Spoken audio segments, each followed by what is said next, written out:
Hey movie fans! So, as you know, we've done a lot of top 5s lately. So today we're going to do something a little bit different with my first ever special guest, my friend Matt. How you doing, buddy? I'm doing good, how about you? Not too bad, not too bad. So, the formalities out of the way, we're going to hear about some stinkers today. Well, not necessarily stinkers, but unnecessary stinkers. Matt, what is our topic today? Today, our topic is the top 6 unnecessary sequels. Yes, just because a movie does well doesn't necessarily mean we need another one in that franchise. So, kicking us off is the Pirates of the Caribbean movies. Now, Matt, I really actually like the Pirates movies, don't get me wrong. But they didn't need to keep going after one. No, it was a very good standalone movie. Each character was very well developed over time. You had Elizabeth, the one who was forced into kind of getting mixed up with all these pirates, a very civilized girl, a person that you didn't want to see in that sort of life. Will, who's being thrust in by his genes and circumstance. And then Johnny Depp, who plays, of course, Captain Jack Sparrow, who's leading that life. And you see this great dynamic between all the characters. And of course, the ending is just really perfect for how I think it should have ended. And then we get 2, 3, and 4 of those movies, and in my opinion, they just never needed to be. Yeah, one was a good solo movie. 2 and 3 kind of got very, very convoluted. Like, 1, anyone could easily follow it because it's not a complicated story. 2 and 3 had like 2 or 3 side motives for every single character, which gets really complicated and hard to follow. Plus 3, you had that awkward and weird battle of the toilet bowl battle, 2 ships going on in circles, and I don't even remember what they were fighting for, if I'm being honest. But it did manage to redeem itself a little bit with Pirates 4. Now, I know you said you hadn't seen it, but Pirates 4 wasn't overall bad, primarily because you had nowhere to go but up after Pirates 3. So what else? What other movies? The other movies we want to talk about is every other movie in the Scary Movie franchise. Oh, they're still going, aren't they? Yeah, the Scary Movie franchise, for those who do or don't know, is a parody-styled movie over all the horror films that had happened around that time. This included movies like The Village and Halloween, just all the classics at that time that had been building up into that.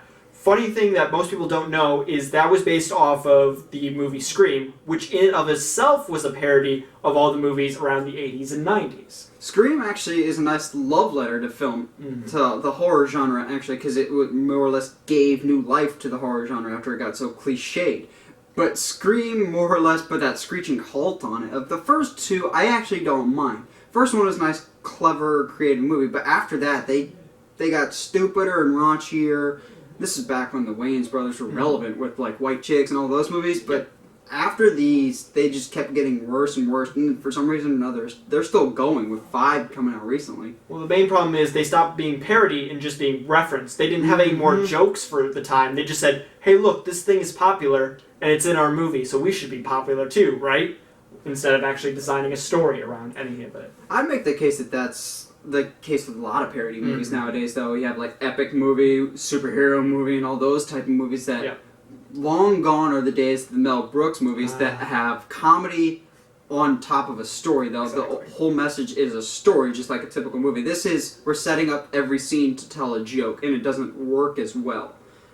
And I think we need to get back to that day, but it won't happen because these movies are still doing well for some reason or another. That's why we have Scary Movie 5 and further iterations. Segueing from scary movies, we have regular horror movies. You have classics like Halloween or Friday the 13th and all those movies, and they're just atrocious sequels that followed. You had a string of every franchise making completely unnecessary sequels. Yeah, horror movies are my guilty pleasure as far as movies. Same. I did a video about that a couple days ago. And overall, I just really, really enjoy horror movies. But after the first one, the best you can do is repeat the same structure and story as the previous ones, which makes it a little bit more stale. Developing an entirely new story changes the characters, which some horror movies have done in the past. But overall, there's no real direction to go after that first initial horror movie. Or, God forbid, you even do a reboot, which is... That's actually worse than a sequel in my mind, because you're treading the exact same territory with brand new actors. But generally, the problem is with horror sequels is they offer absolutely nothing new, whereas the original probably did. They just add to the more cliche nature. Now, granted, I have a big guilty pleasure with some of these, like I mentioned in one of my previous videos that you can find here, with like the Halloween sequels. Yeah, they're bad, but they're still fun.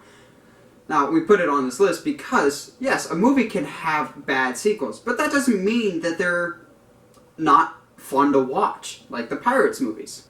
And another fun series that unfortunately had some unnecessary sequels were the Matrix movies. Oh boy, where do we even start with this one? The Matrix movies started with, of course, the one, Neo, saving a ton of his people that were trapped in the Matrix. Didn't make a lot of sense, was visually very exciting and a lot of fun, and at times could be a little bit philosophical and gain some symbols and meaning out of it.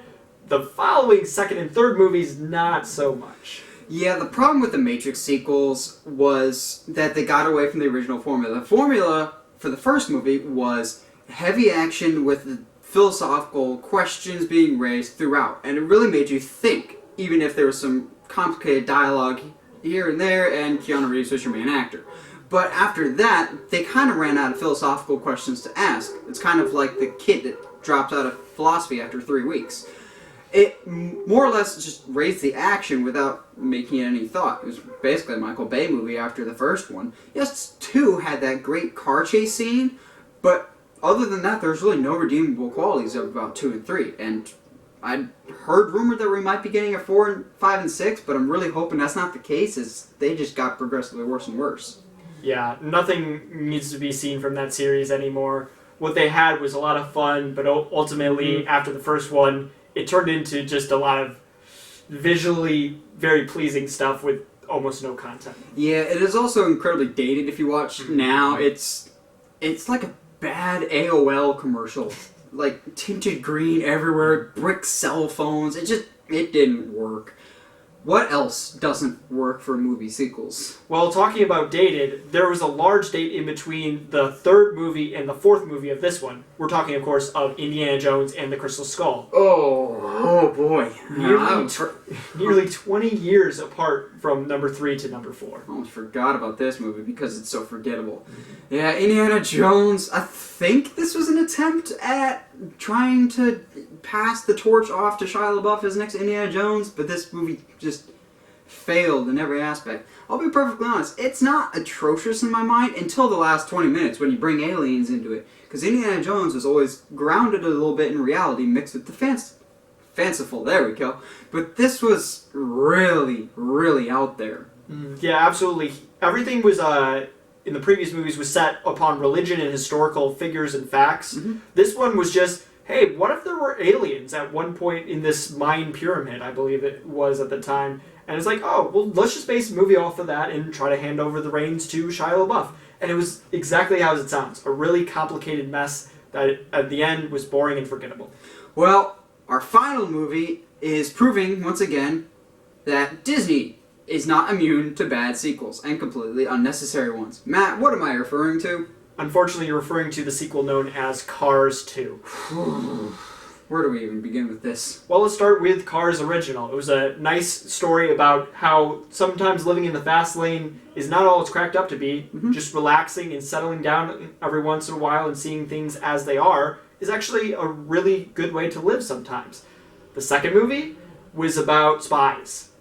More importantly, cars that are spies and the hijinks they can get into with that. Yeah, it doesn't really make a whole lot of sense. Plus, I distinctly remember there being some incredibly dark scenes for a kids movie with, like, car torture. And they straight up kill a car, if that's even possible. And Cars 2, they tried to capitalize on the success of Mater, but what they don't realize is Mater is a good supporting character. It's the same thing that I have issue with the Finding Dory movie. Right. Dory is an incredible, great side character, but I don't know if they are strong enough on their own to have a standalone movie, and that was the problem with Cars 2, having Mater as your main character. Yeah, ultimately, Mater in the first one can be fun and a good little comedy, just relief, comedic relief there in the movie. Whereas if you feature him in a movie, he becomes annoying. And I think most people agree that's exactly how he came off in Cars 2. Yeah, sorry Disney, you're not perfect. So, what do you guys think? What movies did you think really didn't need a sequel but got them anyway? Or what sequels did you actually enjoy on this list? let me know in the comments below. And also in the comments, let me know what videos you'd like to see for future videos. If you like what you see and you want to see more, subscribe to the channel. Or find me on Facebook at facebook.com/movieguy17, or find me on Twitter at nmovieguy17. Stay sharp, movie guys and gals.